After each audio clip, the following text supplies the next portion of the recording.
Welcome to Season 2 of Public Health on Call, a podcast from the Johns Hopkins Bloomberg School of Public Health. I'm Joshua Sharfstein, Vice Dean for Public Health Practice and Community Engagement, and a former Secretary of Maryland's Health Department. Our goal is to bring scientific evidence and experience to the public health news of the day through informative interviews with scientists, community leaders, policy experts, public health officials, clinicians, and more. If you have ideas or questions for us to cover, please email us at publichealthquestion@jhu.edu. That's publichealthquestion@jhu.edu for future podcast episodes. Today, I catch up with Matthew Hornbeck, the longtime principal of Hampstead Hill Academy, an award-winning public K-8 school in Baltimore City. I last spoke to Principal Hornbeck in the chaos of the spring when school had to close abruptly. We now talk about virtual learning, covering both the challenges and some pleasant surprises. Let's listen.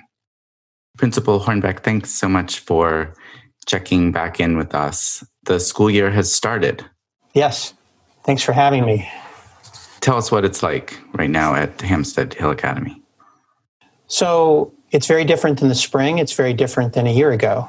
And we have an amazing staff. We had very little turnover, even compared to previous years in staff. And so our team is in place.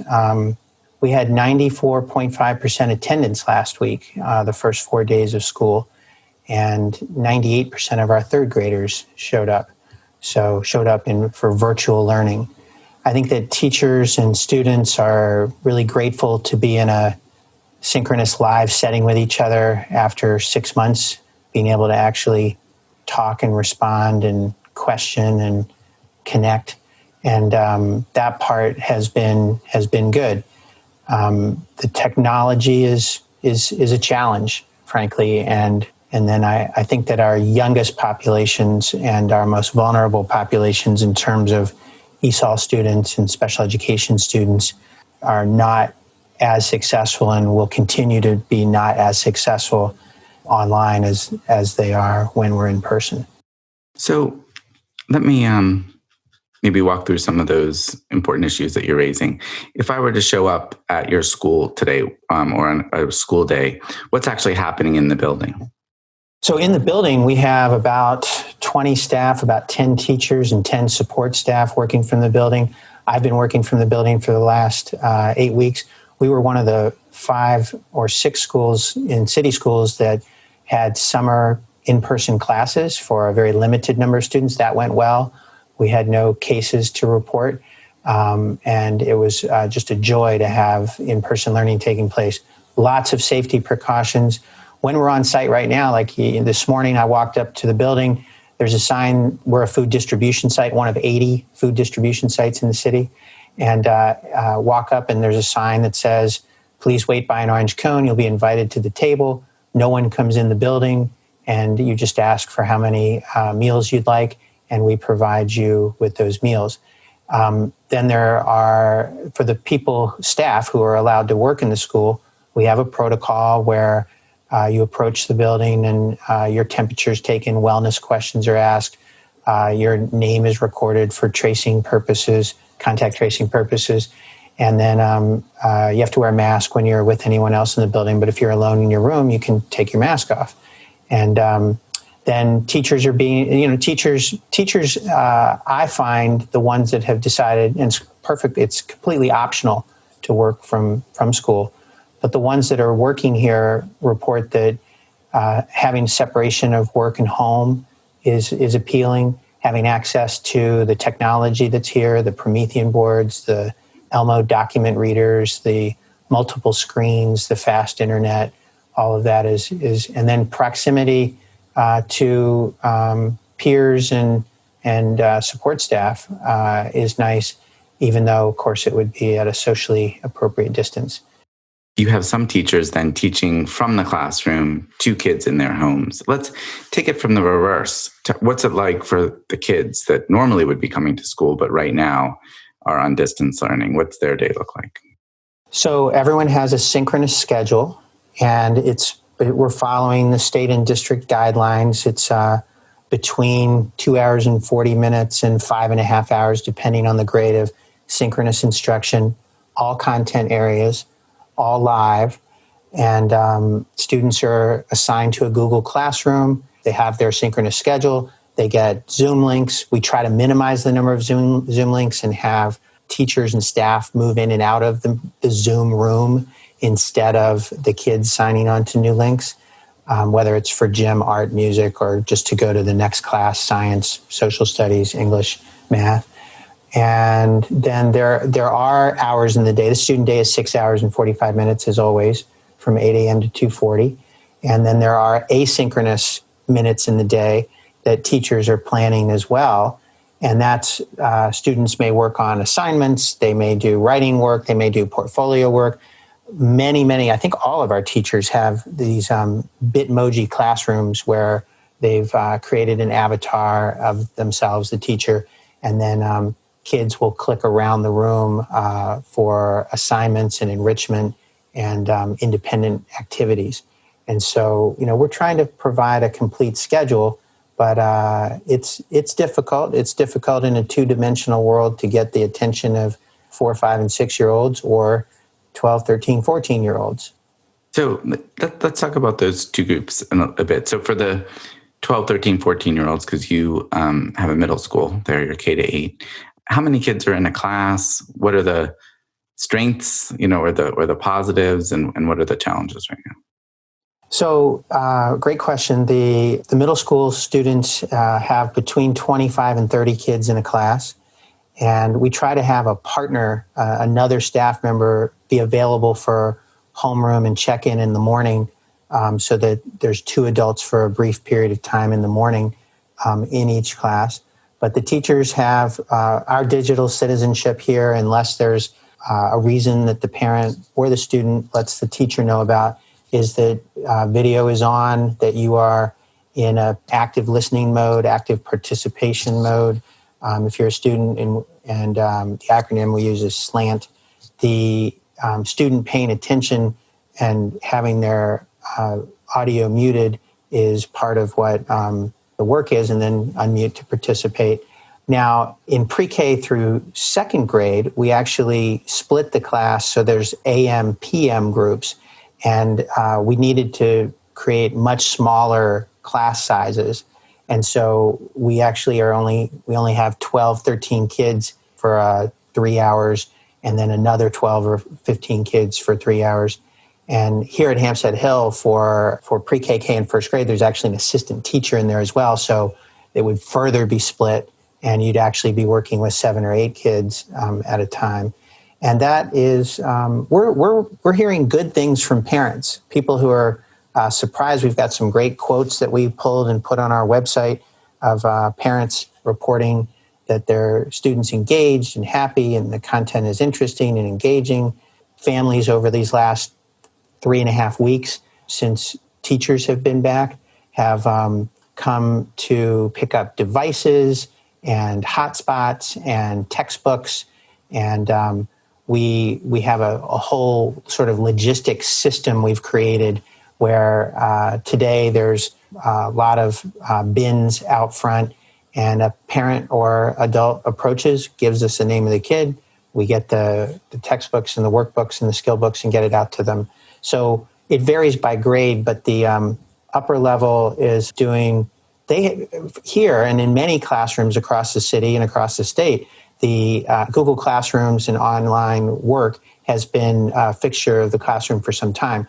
So it's really adding Zoom and figuring out how to work on the social emotional learning piece and make sure everybody's feeling safe and cared for and connected and part of what we have going on. It sounds like that there have been some pleasant surprises. Yeah, and I was going to say that we have a weekly Friday community circle with all of our middle schoolers, and 260 kids showed up at 9 o'clock on Friday for a Zoom where they thanked each other. 9 a.m. or 9 p.m.? 9 a.m.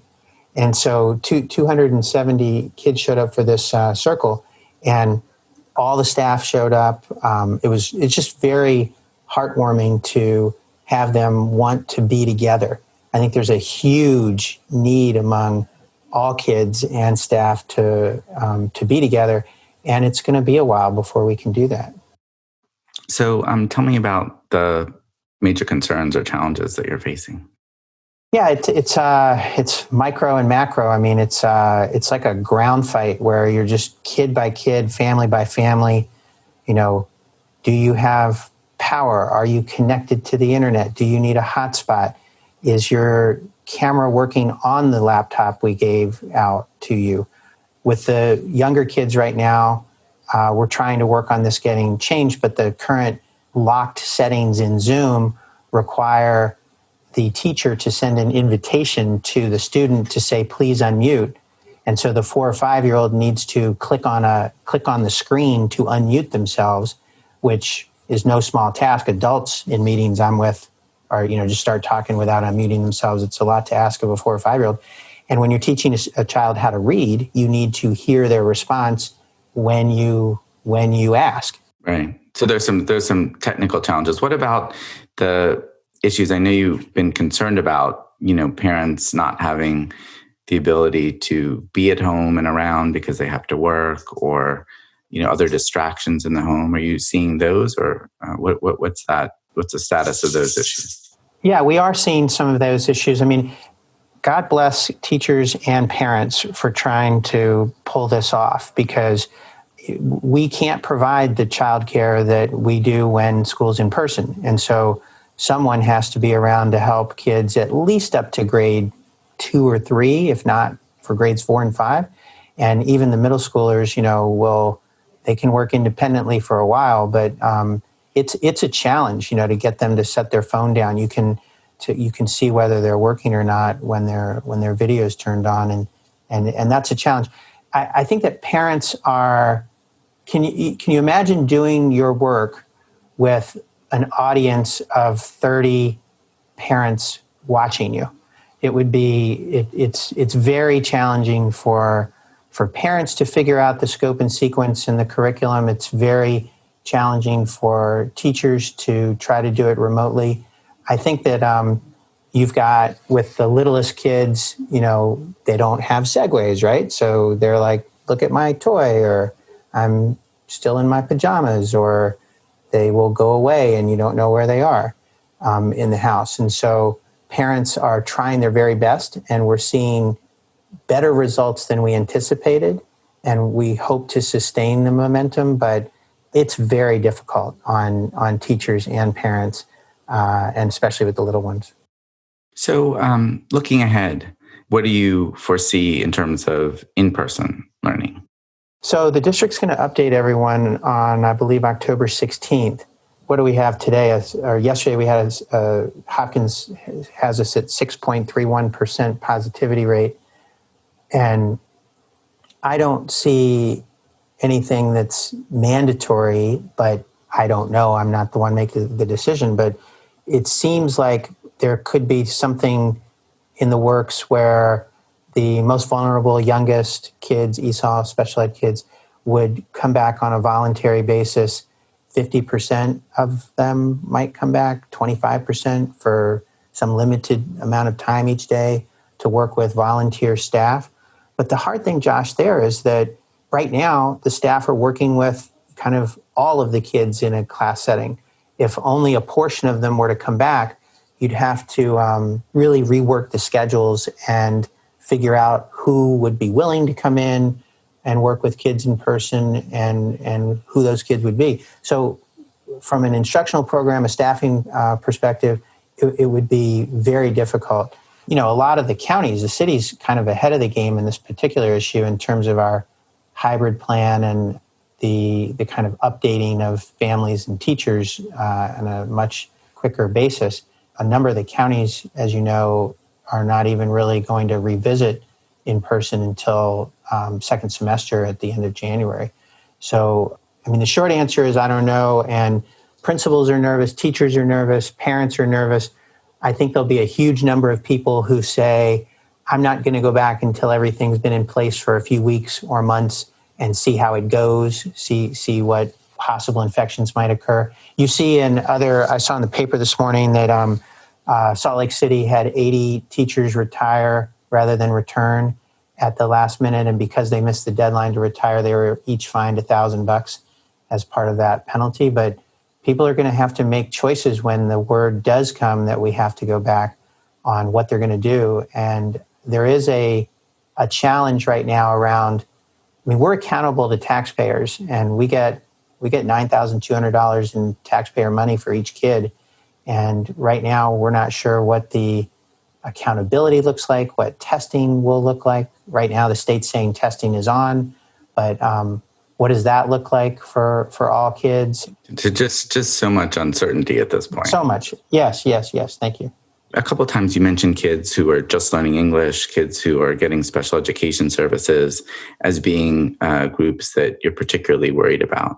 What do you imagine would be your priority for the kinds of things you would do for them if they were to come back?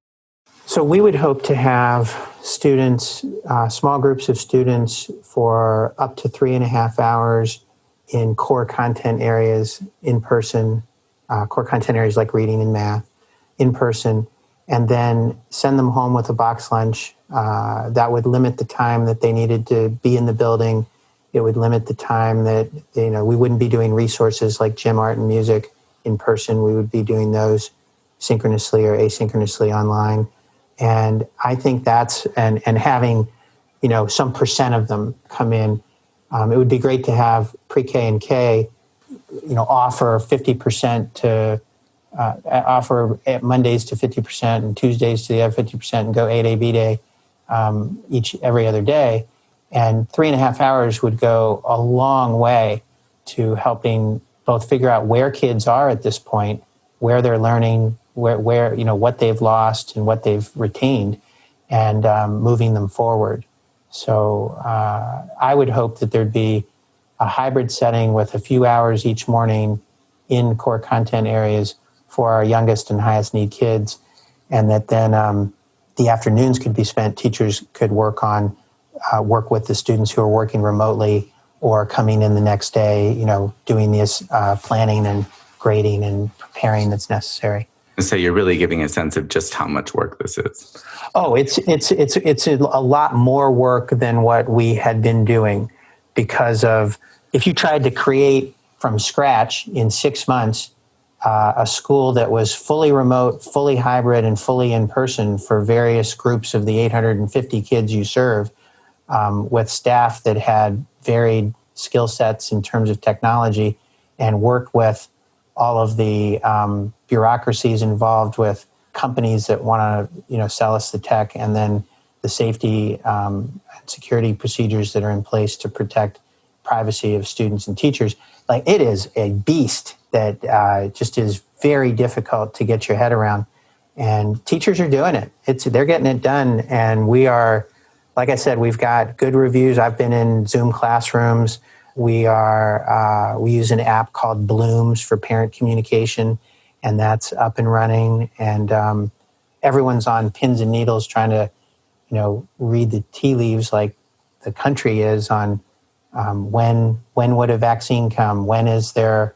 My own view is, until you can go to the movies and you can go to a restaurant with more than 25% of the people, and until government opens back up, I don't think the city government is fully in place, that schools won't be in session in any kind of full, complete, mandatory way.